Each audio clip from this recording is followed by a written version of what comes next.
నమస్కారం ETV news కి స్వాగతం ముందుగా ముఖ్యాంశాలు కాసేపట్లో సార్వత్రిక ఎన్నికల ఓట్ల లెక్కింపు హ్యాట్రిక్ విజయంపై భాజపా ధీమా ఈసారి గెలుస్తామంటున్న ఇండియా కూటమి ఆంధ్రప్రదేశ్ అసెంబ్లీ ఎన్నికల ఫలితాలపై అత్యంత ఉత్కంఠ కొద్ది గంటల్లోనే తేలనున్న పార్టీల భవితవ్యం విజయంపై తెలుగుదేశం విశ్వాసం కొవ్వూరు నర్సాపురంలోనే తొలి తీర్పు చివర్లో భీమిలి పాణ్యం ఫలితాలు మధ్యాహ్నం 1 గంట కల్లా అధికార పీఠంపై స్పష్టత తెలంగాణలో లోక్సభ ఫలితాలపై సర్వత్రా ఆసక్తి ఏ పార్టీకి ఎక్కువ సీట్లు వస్తాయనే అంశంపై చర్చలు మెజారిటీ స్థానాలపై పార్టీల ధీమా బ్యూరోక్రాట్లకు కాంగ్రెస్ అధ్యక్షుడు మల్లికార్జున ఖర్గే బహిరంగ లేఖ ఓట్ల లెక్కింపును నిర్భయంగా నిర్వహించాలని విజ్ఞప్తి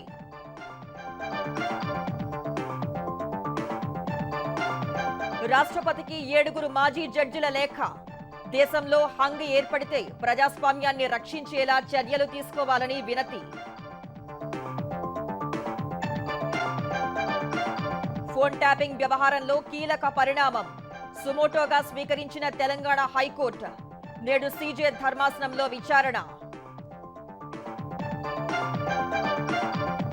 టీ20 ప్రపంచ కప్ లో దక్షిణాఫ్రికా శుభారంభం 77 పరుగులకే కుప్పకూలిన శ్రీలంక కష్టంగా గెలిచిన సఫారీలు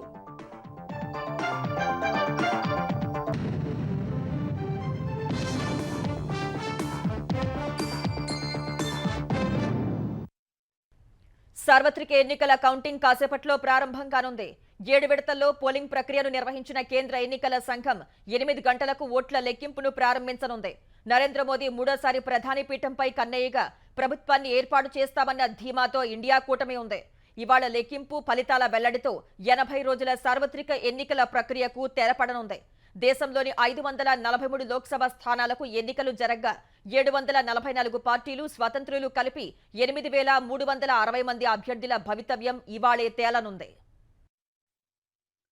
సుదీర్ఘంగా సాగిన లోక్సభ ఎన్నికల ప్రక్రియ తుది అంకానికి చేరింది 542 లోక్సభ స్థానాలకు ఏప్రిల్ 19 నుంచి జూన్ 1 వరకు 7 విడతల్లో పోలింగ్ జరగ్గా ఆ ఫలితాల లెక్కింపు కాసేపట్లో ప్రారంభం కానుంది దీనికి సంబంధించి ఎన్నికల సంఘం అన్ని ఏర్పాట్లు పూర్తి చేసింది పటిష్ట బందోబస్తు మధ్య ఓట్ల లెక్కింపు జరగనుంది మొత్తం 543 లోక్సభ స్థానాలకు సూరత్ లోక్సభ స్థానం భాజపాకు ఏకగ్రీవమైంది ఈ నేపథ్యంలో 542 లోక్సభ స్థానాలకే పోలింగ్ జరిగింది ఆంధ్రప్రదేశ్లో 25 లోక్సభ 175 అసెంబ్లీ స్థానాలు ఒడిశాలో 21 లోక్సభ 147 అసెంబ్లీ స్థానాల ఫలితాలు వెలువడనున్నాయి వీటితో పాటు వివిధ రాష్ట్రాల్లో 25 అసెంబ్లీ స్థానాలకు జరిగిన ఉప ఎన్నికల లెక్కింపు ఫలితాలు వెలువడనున్నాయి తొలుత పోస్టల్ బ్యాలెట్లను లెక్కిస్తారు అరగంట తర్వాత ఈవీఎంలలో పోలైన ఓట్లను గణిస్తారు ఒకవేళ ఆ నియోజకవర్గంలో పోస్టల్ బ్యాలెట్లు లేకుంటే నేరుగా ఈవీఎంలలో పోలైన ఓట్లనే లెక్కిస్తారు లెక్కింపు ప్రక్రియను వీడియోగ్రఫీ చేయిస్తారు ఒక నియోజకవర్గంలో 2 అభ్యర్థులకు సమానంగా ఓట్లు పోలైతే డ్రా ద్వారా విజేతను నిర్ణయిస్తారు కౌంటింగ్ కేంద్రాల వద్ద 3 అంచెల భద్రతా ఏర్పాట్లు చేశారు కేంద్ర పారామిలిటరీ బలగాలు ఆయా రాష్ట్రాల పోలీసుల్ని మోహరించారు దేశంలోని అత్యధికంగా 80 లోక్సభ స్థానాలు ఉన్న ఉత్తరప్రదేశ్లో 75 జిల్లాల్లోని 81 లెక్కింపు కేంద్రాల్లో ఓట్లు లెక్కించనున్నారు మహారాష్ట్రలో 48 లోక్సభ నియోజకవర్గాలు ఉండగా 289 కౌంటింగ్ హాళ్లు 4309 టేబుళ్లు ఏర్పాటు చేసినట్లు అధికారులు తెలిపారు తమిళనాడులో 39 లోక్సభ సీట్లకు పోలైన ఓట్లను 39 కేంద్రాల్లో లెక్కించేందుకు ఏర్పాట్లు చేశారు మధ్యప్రదేశ్లోని 29 స్థానాలకు 52 జిల్లాల్లో కౌంటింగ్ కు సిద్ధం చేసినట్లు అధికారులు వివరించారు కర్ణాటకలోని 28 లోక్సభ సీట్లకు పోలైన ఓట్లను 29 కేంద్రాల్లో లెక్కించనున్నారు గుజరాత్లో ఏకగ్రీవమైన సూరత్ మినహా 25 లోక్సభ స్థానాలకు ఓట్ల లెక్కింపును 26 కేంద్రాల్లో చేపడతారు కేరళలోని 20 స్థానాల ఓట్లను లెక్కించేందుకు 20 కేంద్రాల్లో ఏర్పాట్లు పూర్తి చేశారు అసోంలోని 14 లోక్సభ నియోజకవర్గాల ఓట్లను 52 కేంద్రాల్లో లెక్కిస్తారు పంజాబ్లో 13 లోక్సభ స్థానాల ఓట్లను లెక్కించేందుకు 117 కౌంటింగ్ కేంద్రాల్ని ఏర్పాటు చేశారు నిపుణులంతా భాజపా నేతృత్వంలోని ఎన్డీఏ కూటమికే మళ్లీ అధికారం దక్కుతుందని అంచనా వేస్తుండగా ఇదివరకు పెద్దగా ప్రభావం చూపని రాష్ట్రాల్లోనూ గెలుపు రికార్డు రాస్తామని ఎన్డీఏ ధీమాతో ఉంది అటు ప్రతిపక్షాలు మాత్రం గెలుపుపై ధీమాగా ఉన్నాయి ఈ ఎన్నికల్లో భాజపా గెలిస్తే వరుసగా 3 సార్వత్రిక ఎన్నికల్లో గెలిచిన తొలి ప్రధాని జవహర్లాల్ నెహ్రూ రికార్డును మోదీ సమన్ చేస్తారు కాంగ్రెస్ అధ్యక్షుడు మల్లికార్జున ఖర్గే లోక్సభ ఎన్నికల ఓట్ల లెక్కింపు సందర్భంగా దేశ అధికార యంత్రాంగానికి బహిరంగ లేఖ రాశారు. రాజ్యాంగబద్ధంగా, నిర్భయంగా, నిష్పక్షపాతంగా అధికారులు దేశానికి సేవ చేయాలన్నారు. ఎన్నికల్ని సజావుగా నిర్వహించిన ఎన్నికల సంఘం, కేంద్ర రాష్ట్ర సాయుధ పోలీస్ బలగాలు, సివిల్ సర్వెంట్లు, వాలంటీర్లను ఖర్గే అభినందించారు. భయం గాని, రాగద్వేషాలు కానీ లేకుండా అంతఃకరణ శుద్ధితో చట్ట ప్రకారం విధులు నిర్వర్తిస్తామని, రాజ్యాంగంపై ప్రతి అధికారి ప్రమాణం చేశారని ఖర్గే గుర్తు చేశారు. అధికార విపక్షాల నుంచి బెదిరింపులు, ఒత్తిడులు వచ్చిన రాజ్యాంగ స్ఫూర్తితో ప్రతి బ్యూరోక్రాట్ విధులు నిర్వర్తించాలన్నారు. గత దశాబ్ద కాలం నుంచి పాలకులు స్వయం ప్రతిపత్తి కలిగిన రాజ్యాంగ సంస్థల్ని గుప్పిట్లో పెట్టుకుంటున్నారని, ఫలితంగా ప్రజాస్వామ్యం దెబ్బతింటోందని ఖర్గే ఆవేదన వ్యక్తం చేశారు.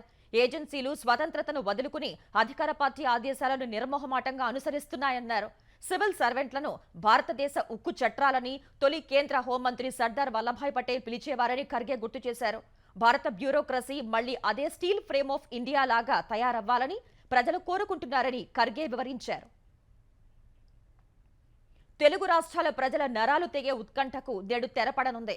ఎన్నికల ఫలితాల కోసం 1000 కళ్లతో ఎదురు చూస్తున్న ఆంధ్రప్రదేశ్ ప్రజలు, రాజకీయ నాయకుల నిరీక్షణ నేటితో ముగియనుంది. ఈవీఎం పెట్టెల్లో నిక్షిప్తమైన ఓటర్ల తీర్పు కాసేపట్లో వెల్లడి కానుంది. ఏపీలోని 175 శాసనసభ నియోజకవర్గాలు, 25 పార్లమెంటు నియోజకవర్గాలకు సంబంధించిన ఫలితాల లెక్కింపు ప్రక్రియ ఉదయం 8 గంటలకు ప్రారంభం కానుంది. ఎన్నికల అనంతరం జరిగిన హింసాత్మక ఘటనల దృష్ట్యా సాయుధ పారామిలిటరీ బలగాలతో ఈసీ కట్టుదిట్టమైన భద్రతను ఏర్పాటు చేసింది. కౌంటింగ్ కేంద్రాల పరిధిని ఈసీ రెడ్ జోన్ గా పరిగణించి 144 సెక్షన్ అమలు చేస్తోంది.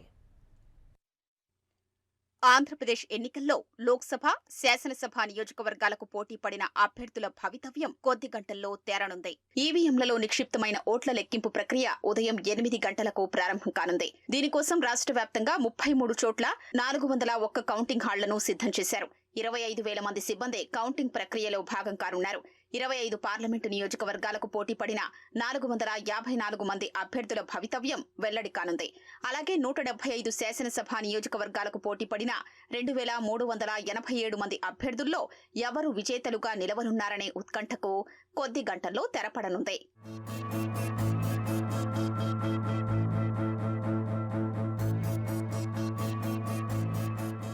రాష్ట్రంలో మే 13వ తేదీన జరిగిన పోలింగ్లో మొత్తం 3.33 కోట్ల మంది ఓటేశారు.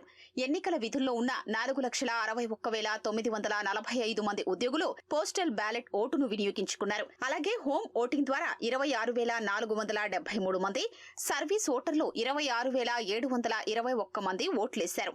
పార్లమెంటు నియోజకవర్గాలకు సంబంధించి ఈవీఎం లెక్కింపునకు 2,443 టేబుళ్లు, పోస్టల్ బ్యాలెట్ల లెక్కింపు కోసం 443 టేబుళ్లను సిద్ధం చేశారు. ఇక అసెంబ్లీ నియోజకవర్గాలకు సంబంధించి 2,446 టేబుళ్లు, పోస్టల్ బ్యాలెట్లకు సంబంధించి 557 టేబుళ్లను లెక్కింపునకు ఏర్పాటు చేశారు. ఓట్ల లెక్కింపు ప్రక్రియలో భాగంగా 13 రౌండ్లు ఉన్న నర్సాపురం, రాజమహేంద్రవరం పార్లమెంటు నియోజకవర్గాల ఫలితం ముందుగా వెలువడనుంది.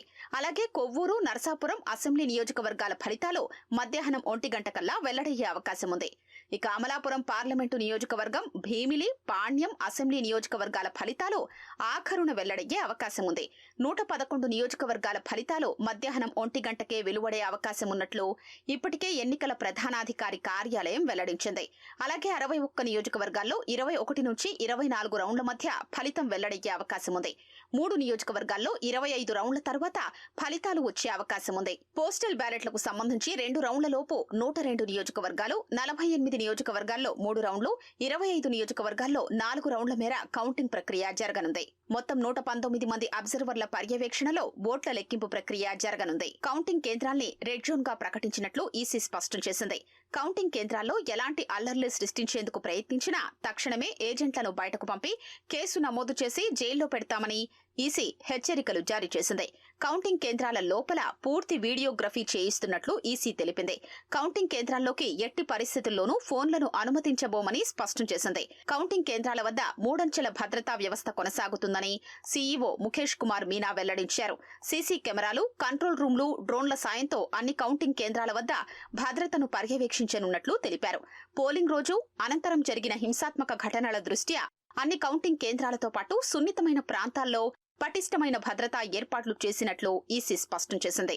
ఏపీకి అదనంగా 67 కంపెనీల సాయుధ పోలీసు బలగాల్ని రప్పించి మోహరించినట్లు తెలిపింది.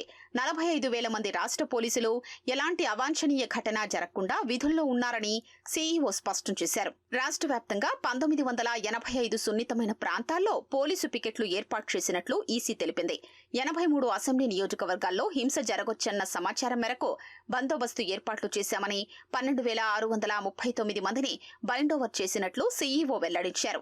అదనపు డీజీపీ స్థాయి నుంచి సబ్ ఇన్స్పెక్టర్ స్థాయి వరకు వేర్వేరు ప్రాంతాల్లో అధికారుల్ని మోహరించి భద్రతను పర్యవేక్షిస్తున్నట్లు స్పష్టం చేశారు. 26 జిల్లాల్లోనూ అన్ని చోట్ల కంట్రోల్ రూమ్లు ఏర్పాటు చేసి వాటి ద్వారా పరిస్థితిని ఎప్పటికప్పుడు సమీక్షిస్తున్నట్లు తెలిపారు. తెలంగాణలో లోక్సభ ఎన్నికల ఫలితాల వెల్లడికి సర్వం సిద్ధమైంది. రాష్ట్ర వ్యాప్తంగా 17 ఎంపీ స్థానాలకు సంబంధించిన కౌంటింగ్ ప్రక్రియ కాసేపట్లో ప్రారంభం కానుంది. 120 హాళ్లలో 1855 టేబుళ్లపై ఓట్లు లెక్కించనున్నారు.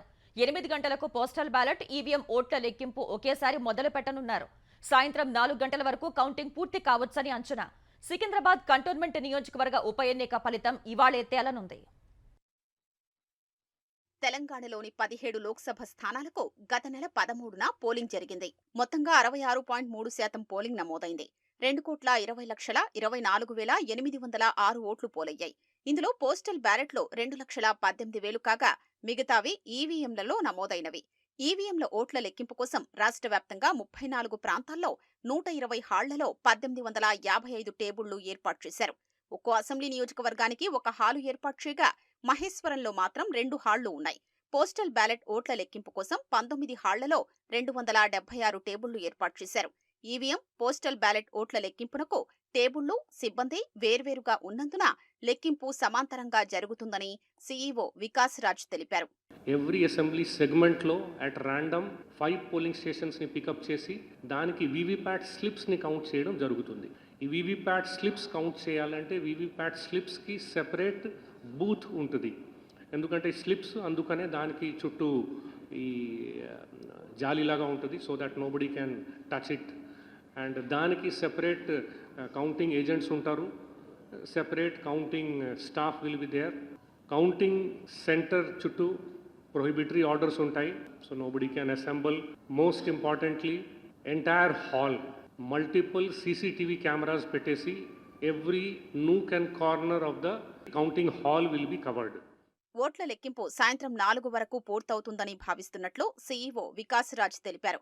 ఒక్కో పార్లమెంటు నియోజకవర్గంలో సుమారు 18 నుంచి 21 రౌండ్లలో లెక్కింపు పూర్తవుతుందని అంచనా. అత్యధికంగా చొప్పదండి, దేవరకొండ, యాకత్పుర అసెంబ్లీ సెగ్మెంట్ల పరిధిలో 21 రౌండ్లు, అతి తక్కువగా ఆర్మూరు, భద్రాచలం, అశ్వరావుపేట అసెంబ్లీ నియోజకవర్గాల్లో 13 రౌండ్లలో పూర్తి కానుంది. కేంద్ర ఎన్నికల కమిషన్ నుంచి 49 మంది పరిశీలకులు వచ్చారు. వారితో పాటు 2,414 మంది సూక్ష్మ పరిశీలకులు కూడా ఉంటారు. మొత్తం 10,000 మంది సిబ్బంది కౌంటింగ్లో పాల్గొంటున్నారు. కౌంటింగ్ కేంద్రాల వద్ద 3 అంచెల భద్రత ఉంటుందని వికాస్ రాజ్ తెలిపారు. రాష్ట్ర వ్యాప్తంగా 144 సెక్షన్ మద్యం దుకాణాల బంద్కు ఉత్తర్వులు ఇచ్చారు. సికింద్రాబాద్ కంటోన్మెంట్ అసెంబ్లీ నియోజకవర్గం ఉప ఎన్నిక ఫలితం కూడా ఇవాళ తేరనుంది. ఎమ్మెల్యే లాస్య నందిత రోడ్డు ప్రమాదంలో మరణించడంతో ఉప ఎన్నిక జరిగింది. సార్వత్రిక ఎన్నికల ఫలితాల్లో హంగ్ పార్లమెంటు పరిస్థితి తలెత్తితే ప్రజాస్వామ్య విలువల్ని పరిరక్షించేలా నిర్ణయం తీసుకోవాలని రాష్ట్రపతి ద్రౌపది ముర్ముకు న్యాయ నిపుణులు విజ్ఞప్తి చేశారు. అత్యధిక సీట్లు సాధించే కూటమినే, అది ఎన్నికల ముందు కలిసి పోటీ చేసిన సంకీర్ణ పక్షాన్నే ప్రభుత్వ ఏర్పాటుకు తొలుత ఆహ్వానించాలని 7 హైకోర్టు మాజీ న్యాయమూర్తులు బహిరంగ లేఖ రాశారు. దానివల్ల ప్రజాప్రతినిధుల్ని ప్రలోభపరిచే యత్నాలకు అవకాశం లభించదు అని అభిప్రాయపడ్డారు. ప్రస్తుతం అధికారంలో ఉన్న పార్టీ ఎన్నికల్లో ఓడినట్లయితే అధికార బదిలీ సాఫీగా జరిగేలా రాజ్యాంగ ఉన్నతిని పరిరక్షించేలా చర్యలు తీసుకోవాలని CJI justice DY Chandrachud, CEC Rajiv Kumar కు మాజీ జడ్జిలు విజ్ఞప్తి చేశారు. భారాస ప్రభుత్వ హయాంలో రాజకీయ ప్రత్యర్థులతో పాటు హైకోర్టు న్యాయమూర్తుల ఫోన్లను ట్యాప్ చేశారంటూ పత్రికల్లో ప్రచురితమైన కథనాలపై తెలంగాణ ఉన్నత న్యాయస్థానం స్పందించింది. ఈ కథనాలను పరిశీలించిన అనంతరం సుమోటో పిటిషన్గా స్వీకరించింది. ప్రధాన న్యాయమూర్తి justice Alok Aradhe, justice T Vinod కుమార్లతో కూడిన ధర్మాసనం ఇవాళ విచారణ చేపట్టనుంది. టీఎస్పీఎస్సీ ప్రశ్నాపత్రాల లీకేజీ వ్యవహారంలో రాజకీయ నాయకులతో పాటు హైకోర్టు న్యాయమూర్తుల ఫోన్లను ట్యాప్ చేసినట్లు ఎస్ఐబి అదనపు ఎస్పీ భుజంగరావు తన వాంగ్మూలంలో పేర్కొన్నట్లు వార్తలు వచ్చాయి. ఎస్ఐబి చీఫ్ ప్రభాకరరావు సూచనలతో ఎస్ఐబి అదనపు ఎస్పీగా పనిచేసిన తిరుపతన్న, డీఎస్పీ ప్రణీత్ రావు, టాస్క్ ఫోర్స్ మాజీ డీసీపీ జి రాధాకిషన్ రావు భారాస ప్రత్యర్థుల ఫోన్లను ట్యాప్ చేసినట్లు కథనాలు ప్రచురితమయ్యాయి.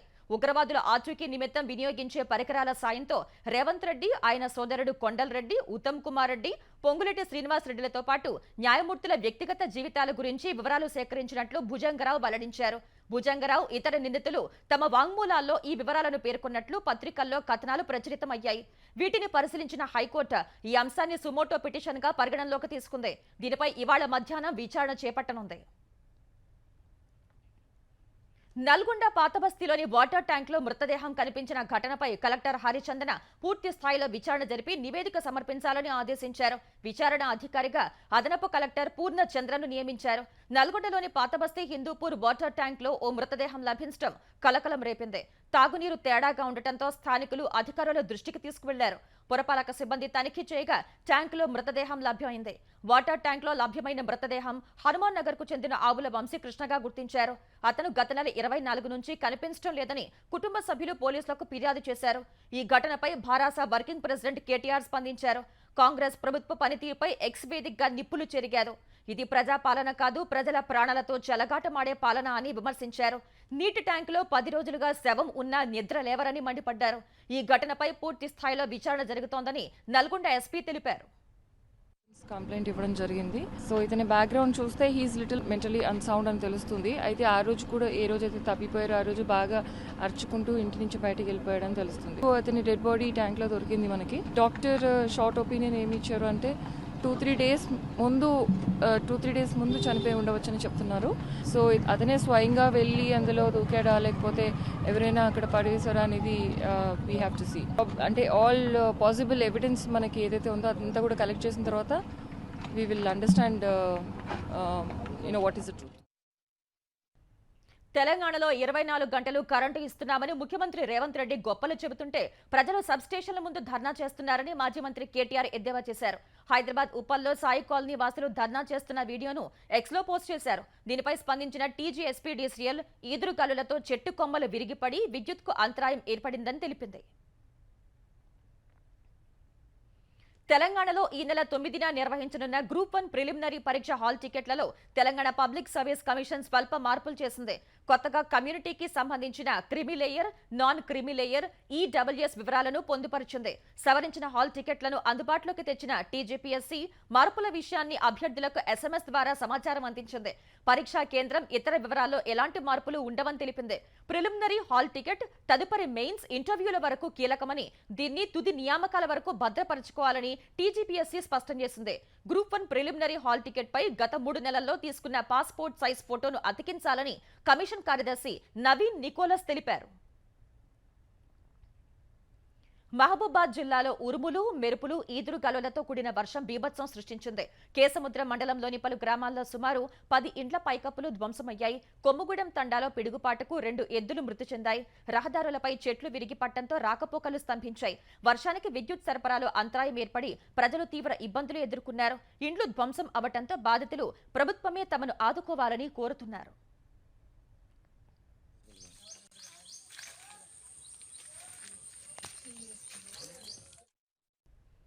కరవుతో అల్లాడిన బెంగళూరు నగరంపై వరుణుడు విరుచుకుపడ్డాడు.